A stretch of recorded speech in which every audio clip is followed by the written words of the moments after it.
La Declaración de los Derechos del Pueblo Trabajador y Explotado. Que podría considerarse la primera ley fundamental del primer Estado socialista de la historia, promulgada poco después del triunfo de la Revolución Socialista de Octubre y la proclamación del poder soviético, se basa en la propuesta redactada por Vladimir Lenin aprobada por la sesión del Comité Ejecutivo Central del 3 de enero de 1918 y ratificada, con algunas modificaciones, el 12 de enero por el Tercer Congreso de los Soviets de toda Rusia. Posteriormente, la versión definitiva de la Declaración de los Derechos del Pueblo Trabajador y Explotado fue incorporada como primera parte, capítulos primero a cuarto, a la primera Constitución de la República Socialista Federativa Soviética de Rusia, RSFSR, adoptada por el Quinto Congreso de los Soviets de toda Rusia el 10 de julio de 1918. Esta primera parte de la Constitución de la RSFSR de 1918 con la Declaración de los Derechos del Pueblo Trabajador y Explotado es el texto que reproducimos, a continuación. Declaración de los Derechos del Pueblo Trabajador y Explotado. Capítulo 1. 1. Rusia es declarada República de los Soviets de Diputados Obreros, Soldados y Campesinos, a los que pertenece todo el poder central y el poder local. 2. La República de los Soviets de Rusia está instituida sobre la base de la libre unión de las naciones, formando la Federación de las Repúblicas Nacionales de Soviets. Capítulo 2. 3. Proponiéndose como objeto esencial la abolición de toda explotación del hombre por su prójimo, el aniquilamiento total de la división de la sociedad en clases, el aplastamiento sin piedad de los explotadores, el establecimiento de la organización socialista de la sociedad y el triunfo del socialismo en todos los estados, el Tercer Congreso de los Soviets de Diputados, Obreros, Soldados y Campesinos de Rusia, decreta lo siguiente. A. Con el fin de realizar la socialización de la tierra, queda anulada la propiedad individual sobre la tierra y todas las propiedades rústicas son declaradas del dominio público y transferidas sin indemnización a las masas trabajadoras, sobre la base de igualdad en el usufructo de la tierra. B. Todas las aguas y bosques, suelo y subsuelo, que ofrezcan interés público, así como el material y herramientas, el ganado, las granjas modelos y las explotaciones agrícolas, son declarados bienes públicos. C. Con objeto de asegurar el poder de los trabajadores sobre los explotadores, quedan ratificadas las leyes de inspección obrera y la ley del Consejo Superior de la Economía Nacional, como primeros pasos hacia la transferencia de las fábricas, industrias, minas y ferrocarriles y otros medios de la producción y de transporte, en plena propiedad, a la República Obrera y Campesina de los Soviets. D.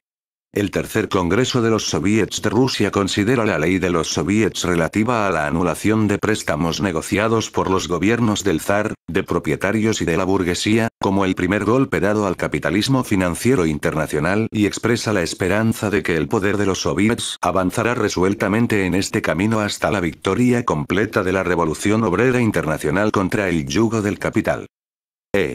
El Congreso ratifica la nacionalización de los bancos en provecho del gobierno obrero y campesino como una de las condiciones de la liberación de las masas del yugo del capital.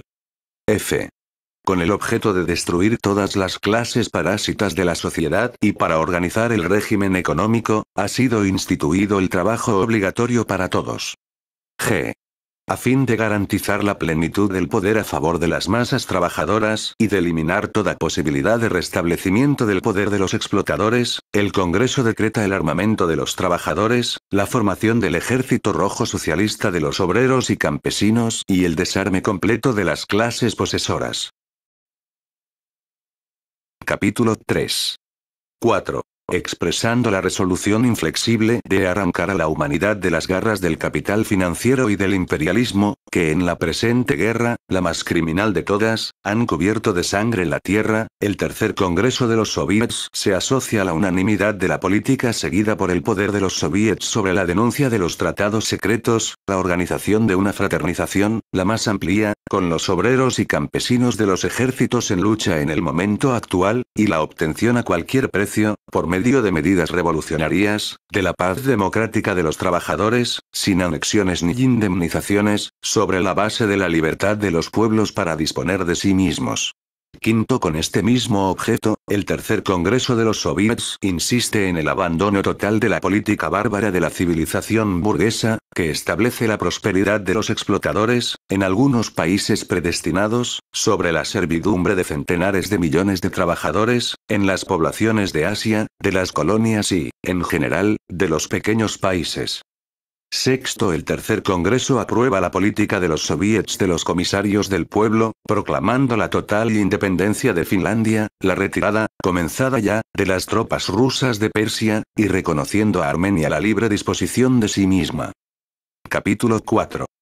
7. El tercer Congreso de los Soviets de los Diputados Obreros, Soldados y Campesinos de Rusia estima que ahora, en el momento de la lucha decisiva del proletariado contra sus explotadores, no puede haber ningún lugar para estos en un órgano cualquiera de los Soviets. El poder debe pertenecer íntegra y exclusivamente a las masas trabajadoras y a su representación autorizada, a los Soviets de los Diputados Obreros, Campesinos y Soldados.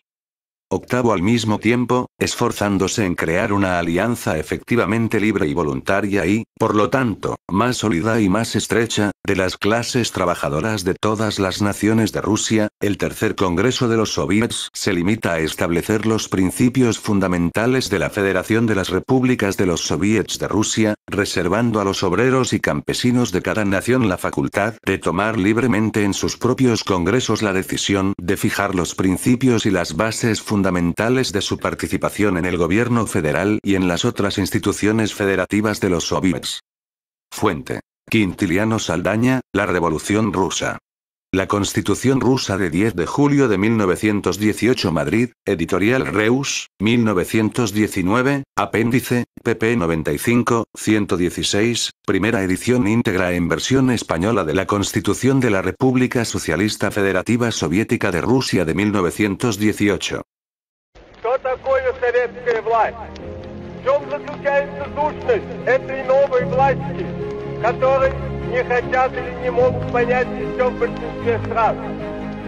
Сущность ее в привлекательности к себе рабочих каждой страны все больше и больше состоит в том, что прежде государством управляли, так или иначе, богатые или капиталисты, а теперь первый раз управляет государством, притом в массовом числе, как раз те классы, которых капитализм угнетал. Даже в самой демократической, даже в самой свободной республике, пока остается господство капитала, пока земля остается в частной собственности, государством всегда управляет небольшое меньшинство, взятое на 50 капиталистов или из богатых. Первый раз в мире власть государства построена у нас, в России, таким образом, что только рабочие, только трудящиеся крестьяне, исключая эксплуататоров, составляют массовые организации советы, и эти советы передается вся государственная власть. Вот почему, как свидетельствует Россию, представители буржуазии во всех странах, а везде в мире слово «совет» стало не только понятным, стало популярным, стало любимым для рабочих, для всех трудящихся. И вот почему советская власть, каковы бы ни были исследования сторонников коммунизма в разных странах, советская власть неминуема. Неизбежно и в недалеком будущем победит во всем мире. Мы хорошо знаем, что у нас еще много недостатков в организации советской власти. Советская власть следствие план. Она не следствует сразу от недостатков прошлого, от безграмотности, от некультурности, от насилия Великой войны, от насилия грабительского капитализма, но зато она дает возможность переходить к социализму, она дает возможность подняться тем, кого угнетали, и самим брать все больше и больше в свои руки все управление государством, все управление хозяйством, все управление производством. Советская власть есть путь к социализму, найденный массами трудящихся, и потому верный, и потому непобедимый.